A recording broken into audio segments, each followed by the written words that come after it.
Hey guys, this is Fergal from Poker VIP. Welcome to our new two-part cash game series over on Unibet Poker.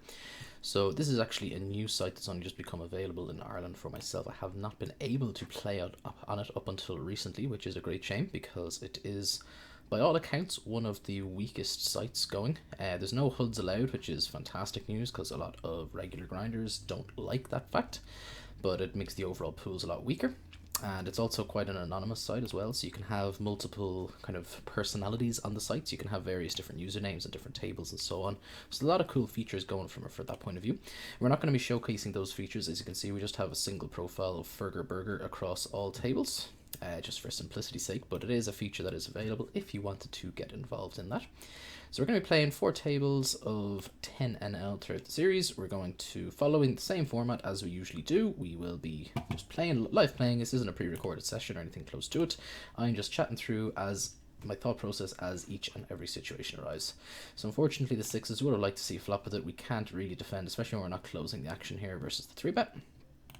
10 Jack we did open up, we get 3-bet ourselves though. It's not going to be a defend, unfortunately. So I've just been playing like literally for maybe 5 minutes up until we got all the tables up and running and so on. So no immediate reads on the tables or anything like that just yet. We got involved with a hand at this dude earlier on, just before we started, where we opened blind versus blind, same scenario. We bet flop and he folded to a turn wager. This is not a board I'm overly keen on betting with this hand. And we'll defend our big with the king and the 8. And we're just going to be check folding with my 10 suited. Pocket 10s in the bottom left table, very, very easy open. And we're going to happy to check our second pair up on the top left table. Pick up a good shot to go along with it. We are going to start betting now. We can actually get some value here from hands like king 10, queen 10, stuff like that. And if we just take it down, it's not a complete disaster by any stretch of the imagination, but when he checks to us twice, when he checks back that flop, I think it's pretty likely that we have the best hand with our second pair, so there's no point in allowing him to realize any equity that he may have. We've opened up with the ace deuce up in the top right table. We're going to be happy to check our bottom pair, and we immediately turn triples, which is always fun. Very disguised trips as well, so this bet shouldn't really get that much credit. We do get called. I don't imagine he has many flushes, if any, when he doesn't lead the flop, or when he doesn't lead the turn rather, after we check back flop. So I'm just going to bet on the larger side here and look to get called by ace 9 type hands, any 10x, stuff like that. And we're going to open the ace 4, blind versus blind, down to the bottom left table as well. See, we can't really have many flushes either ourselves when we don't bet the flop, so it's kind of like it's a spot where he really probably should be calling down with most of his pairs because it just looks a bit bluffy. We're going to flat with our 6s here in position, and we're going to be 3-betting our king and our king. Absolutely fine seeing a multi-way flop here. Hopefully Spice Weasel doesn't bring it in for an ISO. Okay, we don't flop a 6, but it is a pretty favourable board all around for us. We're not going to be going away just yet. And we're just going to rip in the monies with the kings when we get 4-bet. We're going to protect our hand here with the 6s a little bit. So we run the kings into the aces, never fun, but I mean, we're not going to worry too much about that at all. And we need to top up.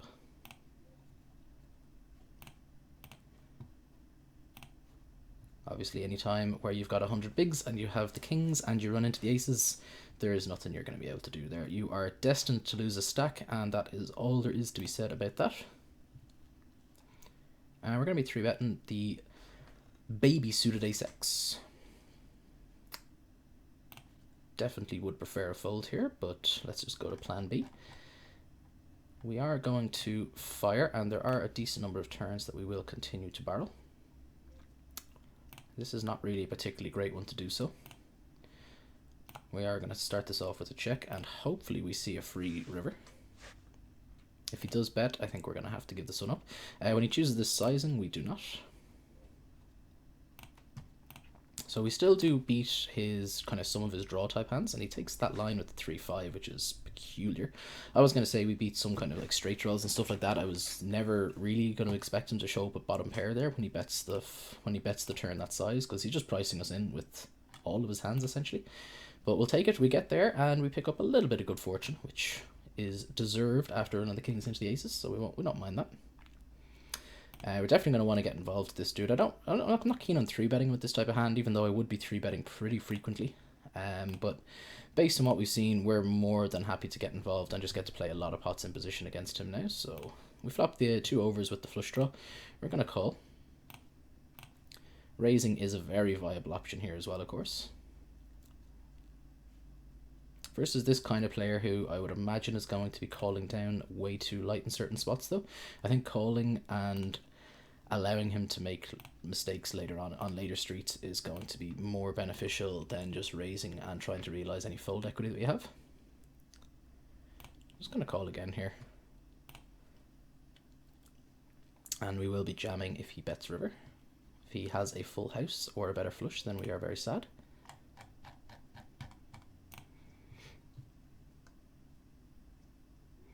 He has the worst flush, which is the dream.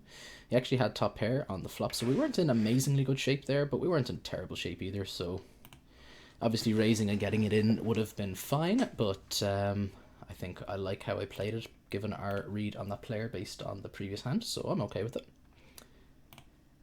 And he's rebought, which is fantastic. So having this kind of player to our major right, not that he made any mistakes that hand. Like, I mean, that hand kind of just played itself, really. I mean, when I jam that river, it's kind of hard for him to have the best hand, but I don't expect people to be folding flushes there ever at 10-0. River raises do tend to be quite nutted, but I mean, you can also get people overplaying Queen X and stuff like that as well. So I don't think he made any kind of drastic mistakes or anything like that. Just a bit of a cooler and a fortunate spot for us. I'm going to call here with our suited broadways. Again, going back to, I mean, this would be a perfectly viable squeeze spot, but looking to just play a lot of pots in position versus a perceived very weak pool is going to be a very profitable strategy as well. Not really our board here with the king 10 though, so we will just be letting this one go.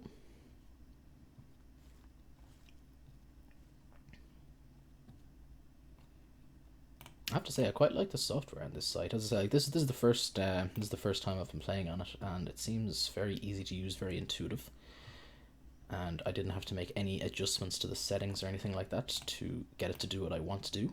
Like just little things like bet sizes increasing in like half big blind, like in small blind increments and stuff like that. A lot of sites still just default is the big blind increment. Just little things like that. It's definitely a welcome change. And it starts off at the 4-color deck, which is just a dream. Most sites default to a 2-color deck, and you actually have to seek out the 4-color deck, when 4-color decks are just clearly infinitely better. 6 deuce for obviously going to be folding here. We would have been folding on the button regardless, but when there's an under the gun open, it becomes a lot more trivial. The ace 10 suited, we will be opening in the bottom left table. So I think we're in or around even for the day now after our unfortunate loss early on and winning most of that back with the flush over flush. So we get lucky in a cooler, we get unlucky in a different cooler, and we're about even so far. We're up a little bit, but nothing to be retiring on just yet. 4 jack in the big, nothing we're going to be able to do. 10 deuce suited here, blind versus blind, we will likely to fend. We don't tend to fold too much at all, blind versus blind, because I mean we're getting 2 to 1 and we have absolute position. And 10 deuce suited, we have suited cards as well, so using it as a 3-bet bluff is definitely attractive, but I don't really have a feel for how people in these pools are responding to 3-bets just yet, so we will be testing the waters a little bit. That felt like less of a spot that I wanted to be doing it in. Same kind of spot here. Actually, I'm going to start testing the 3-bet strategy out here a little bit and just see how people respond. This is actually the same player down here, Chongan, on the 2 tables. We had the same dynamic here just a moment ago. Don't know if he realizes that or not. So we take that one down, we'll take it. We will take it. And Queen Jack under the gun, a little bit loosey-goosey here, but I'm okay with it. We can get in some dicey post-flop spots, but overall it should be fine. We're going to go for the ISO here. When this guy limps his button, he should never really have a particularly strong hand. So we have a decent amount of fold equity here immediately, and we'll be able to take it down on a very wide variety of flops here as well. So this isn't an amazing board despite us having an open-ender. I don't expect him to fold any diamond here at all, but I also do expect him to fold, like, if he doesn't have a diamond or a pair, I expect him to fold to any bet sizing, so we can get away with the really, really small size here, and it does work. So we get away with like a third pot, or maybe slightly under a third pot there, and we take it down with very little risk. And we will note that this player limp called the button and just folded without any sort of fuss or muss on a wet board. So hopefully he is the kind of fit or fold type player, which having those types of players to your immediate right when they're limp calling and then just playing very straightforwardly post flop is just the dream. Makes our life very, very easy. Ace 8 will bring it in for an open on the bottom right table.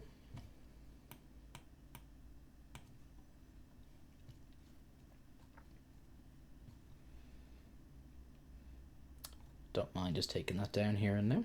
We wouldn't have hated a call. We definitely did not want to get 3-bet. Our preference, though, is just to take it down with just a raggedy offsuit ace. It's going to be hard to win a particularly large pot with an offsuit ace there like that. 5-9 offsuit, nothing we can do. We just let this one go. 8-7-8 offsuit, we will bring this in for an open. If it's folded to us, any raise before, we will fold. 9-10 suited, definitely happy to play this from any position, including under the gun. And we're not actually under the gun because this guy's sitting out, so technically we're mid position because it's only a 5-handed table. Okay, we flop 3 to a straight, 3 to a flush, and a second pair. Perfectly fine flop all round. Betting doesn't seem all that attractive to me, and this guy just leads out. So based on our read on a couple of hands back where this guy is playing reasonably straightforward post flop, I don't expect him to be getting, you know, doing this with his drawing type hands and stuff like that. A lot of kind of, if he is the kind of passive type player that we envision, I don't think he's going to be leading like his kind of king queens and stuff like that multi-way. So I'm just going to go ahead and let this one go. There is definitely, I mean, if we didn't have that specific read, I would have liked to at least peeled. I mean, because he pots out, it kind of puts us in an annoying spot no matter what. So versus that sizing, folding could definitely be best versus anybody really within reason, unless you got a specific read to say that they would be doing that light. But as I said, given our passive player read on that especially, seems a lot more reasonable. Okay, we turn the nuts down on the bottom left table. When he checks this flop, I don't imagine he's going to be starting to bluff very often. So I'm going to hope he just has some sort of showdown value, like a hand like 8x and stuff like that, that he decided not to wager on the flop. But I don't, like as I said, if he doesn't bluff the flop, I don't think he's going to start bluffing the turn. So our only real chance of building a pot there is if he does have some showdown value. And if he does have like some marginal showdown value, I don't think he's going to be betting that on the turn himself either. So I just want to lead ourselves there and try to build a bit of a pot, but it's not a shock at all to see a lot of folds. 7-jack suited, we will peel out of the big. Or out of the small, should I say.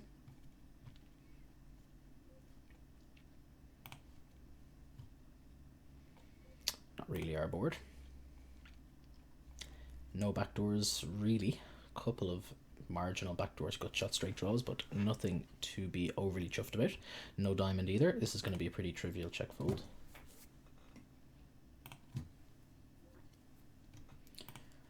So this player Chongan is on couple of our tables. He does seem to be on the more active side.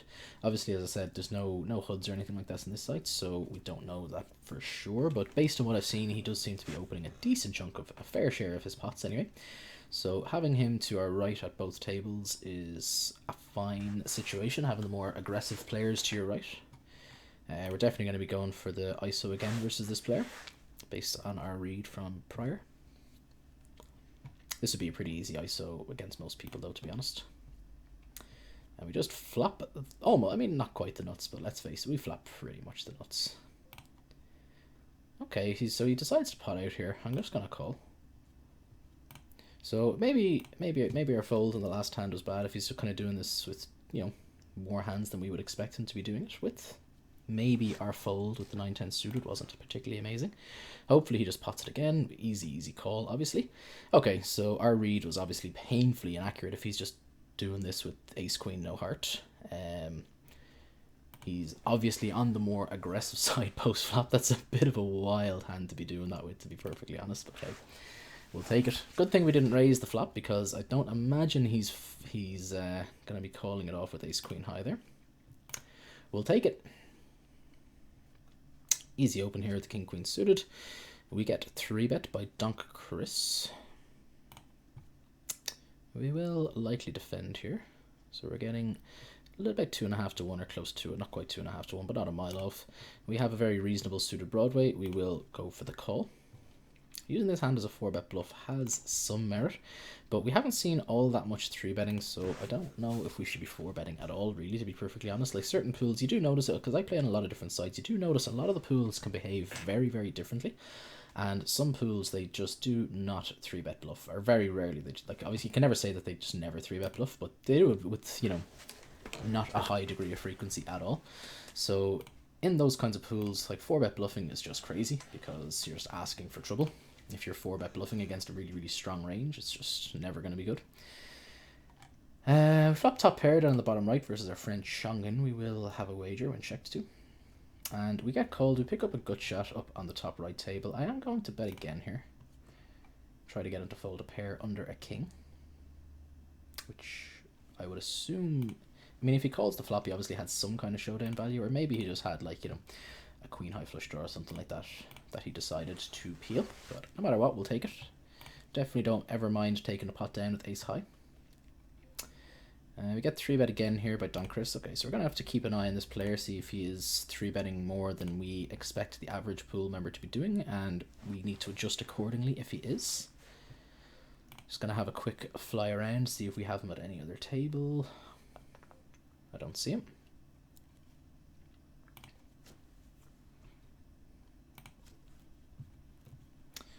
King Queen, we'll be bringing it in for an open again. We've been very active at this table. We've called his 3-bet once and folded to his second one. But we've just been picking up hands that we want to be opening, so it is what it is. That kind of shows a lot, like, I mean, in terms especially with HUDless sites, the last kind of 5 to 10 hands count for a huge amount of your table image, because if you just go on a bit of a heater and you're opening every single hand for like 5 to 6 hands, people are just going to pick up if they're in any way observant. Whereas, you know, they might not realize then over the next kind of 20 hands that you've completely calmed down. They just kind of have that in their head. It's like, oh, this player is obviously aggro. So going through those little bursts can really change how the table perceive you, which is quite interesting.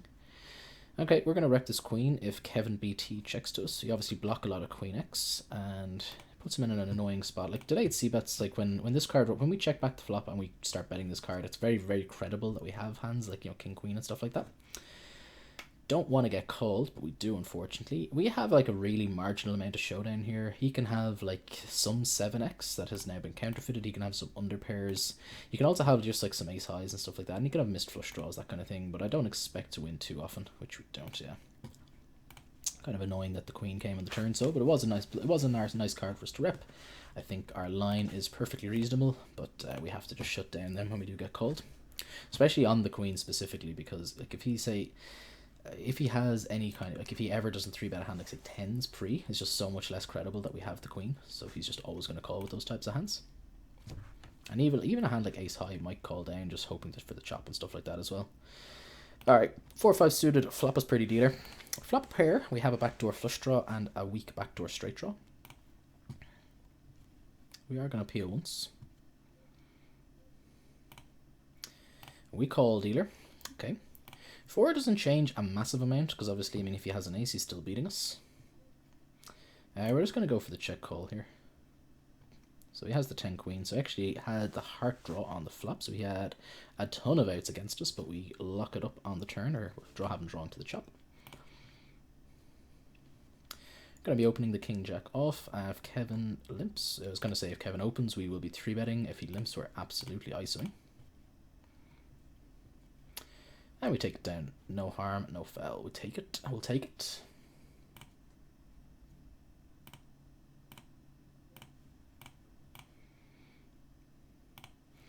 So we've had to rebuy on this table here for pretty much the full whack. We've doubled up over in this table, and we have since brought our rebuy up by about 5.50. So we're up kind of 5-6 euros, somewhere in that kind of ballpark, which isn't too shabby for 20 minutes of 10NL. If you could do that for every single 20 minutes that you play 10NL, you would be a very wealthy person.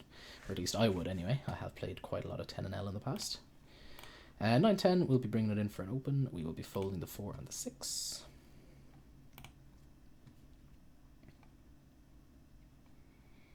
Definitely a hand we'd prefer just to take the blinds here and now, but we don't. We get 3-bet, and this is not a hand that we will include in our defending range versus a 3-bet. 4-3 offsuit, we will let go. 7-5 suited, we're going to let go from this early position. We will be opening it from later positions, but from mid position, just a little bit too loosey-goosey. Ace-4 we will be playing. I'm going to go for the 3-bet here with it.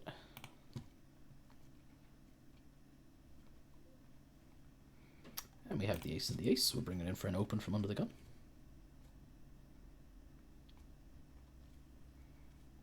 Take it down with the ace-4, definitely a fine result. And we obviously want a little bit of action here from Chongan. We do not get it, we take down the blinds. There are worst case scenarios though. Ace is obviously a pot where if an unfortunate flop rolls off, it can be tricky to get away. Ace-6 suited, we will be opening.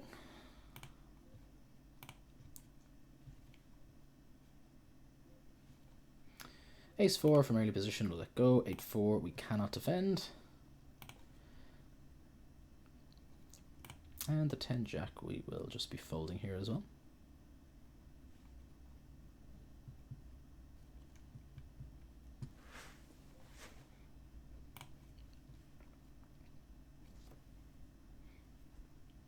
The avatars on this side are quite cool as well. They're really cartoony. I like them. Okay, king queen in the big. We will definitely be defending here. I'm not really overly keen about using this as a 3-bet versus an early position open, so we're just going to call and take a flop. Flop open-ended with 2 overs, which is definitely an above average board. So our options here obviously are to, well, after we check, are to check raise or check call. We're certainly not folding. Versus that sizing, we're just going to go for the check raise. I think we can take this down very, very frequently versus the weak sizing. If he's betting small to induce, then whatever, we still have a very good equity hand. We're going to defend the 8s in position here versus JP Morgan, and we're going to be folding the 3-4 suited. Okay, so this guy bets really small and then calls, which is kind of peculiar. We're going to check here and see if we can see a free river.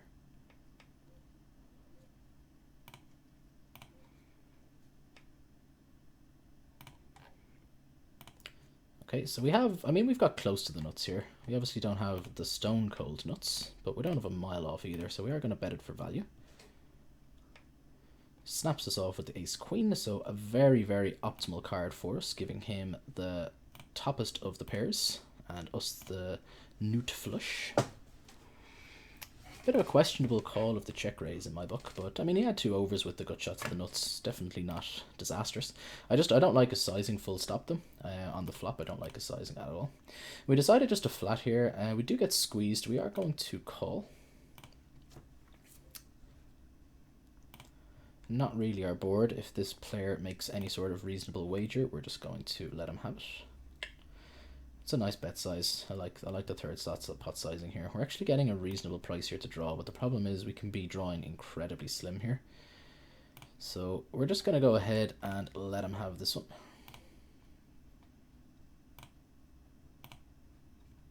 And we'll defend our 3s here in position versus overlord.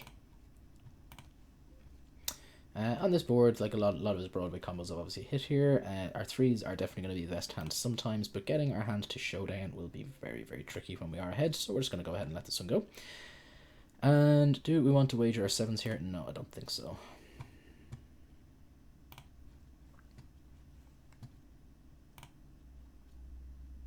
If he checks again here, there is some merit to turning our hand into a bit of a bluff, but I don't think we're going to do it.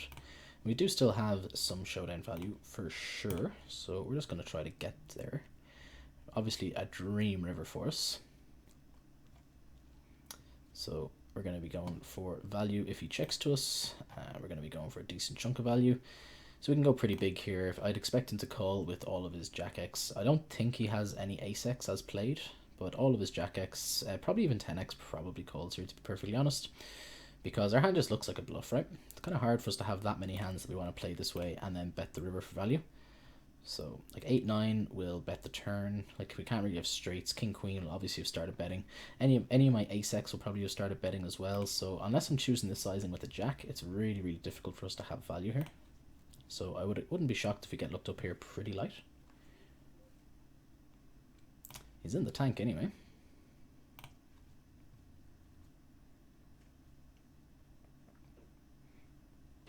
And we get the fold, unfortunately. When he starts tanking there, we always have the best hand. So we obviously would have preferred a call, but we'll take the 7 on the river and taking it down anyway. All right, ace queen, we will be 3-betting versus Philo queen. We have 40% of a royal flush, always a very reasonable hand worth playing. And we take it down.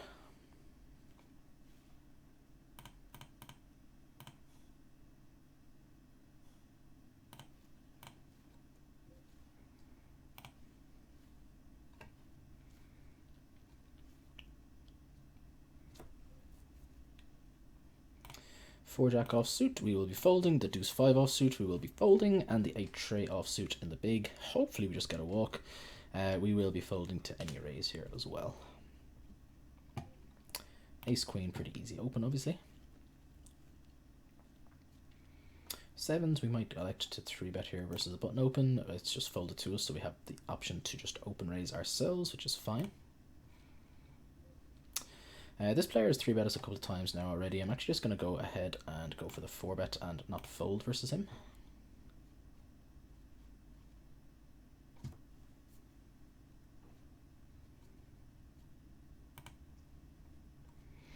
Calling out a position here in a 3-bet pot isn't ideal, and I don't want to just be letting him just steamroll us here either.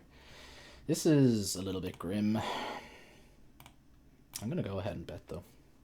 We can actually, like, we can fold out some better hands here, definitely. And denying equity to hands like, you know, ace highs and stuff like that that might have 2 overs is fine as well. Fortunately, he doesn't put us in an annoying spot by raising there, and we just go ahead and take it down.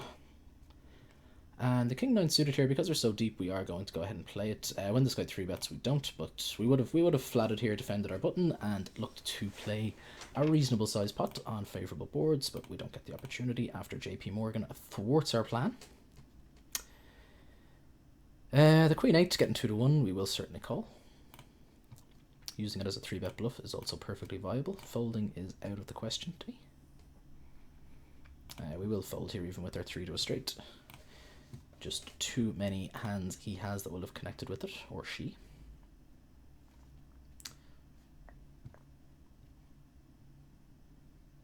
Four 8 suited, we'll let go. Deuce 10 deuce offsuit, we will let go.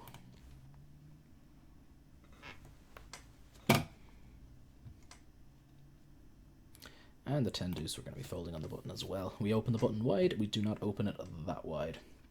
So we're coming to the end of the video now pretty shortly. So let's have a quick look at the cashier to see how we are doing. We are up about €9 from where we started. So almost a buy-in, which is not a too shabby result in a half an hour. We'll take it. Obviously with the kings here, this could make or break our video now. Ace 10, easy re-raise. And the king, we will also be going for the 4-bet. So we lost a very large pot in this pot at the very beginning with the kings into aces. Hopefully the same thing does not happen here. I'm actually going to go for the check jam here. I think this guy bets all of his overpairs here, all of his 10s, jacks, queens, stuff like that. We're just going to bet jam now ourselves. If he has pocket 8s, we're going to be uberly sad. But he just called the cold 4-bet and doesn't bluff the flop. Kind of surprised. Like when we check that flop, the standard is definitely just a bet with all of our overpairs. So when we do check, I think it's pretty possible that we have a reasonable amount of kind of ace-king type hands and stuff like that. So I'm kind of surprised he didn't look to take it away from us a little bit. Looks like we're kind of just check giving up. But we'll take it. We'll take it. We get the 4-bet through and we take it down, which is never a bad result for king-king. So we 3-bet the ace queen up in the top right table. We have gotten called and we have not flopped too pretty.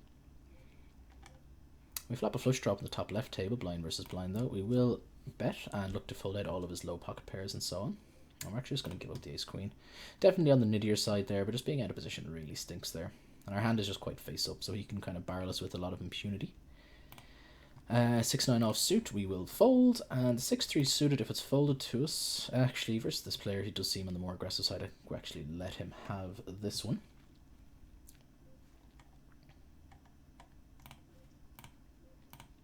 So as I said, this is part 1 of the series. This will be a 2-parter. So we're going to be recording immediately afterwards. So literally going to stop the video and then restart it. So you'll get to see the next half hour of the exact same session. Obviously, as always with all of my videos, I do my best to monitor all of the various social media, like the likes of Facebook and the Poker VIP forums and so on. So if you have any questions, comments, anything at all about how we've played any of our hands, always down to talk a bit of strategy with you guys. So feel free to leave your comments, any questions, anything like that, and I'll do my best to get back to them in a reasonable, timely manner. But then, as I said, hope you all enjoyed watching. Thank you very much for tuning in, and I'll be back with part 2 very, very soon. Thank you very much, guys, and take care.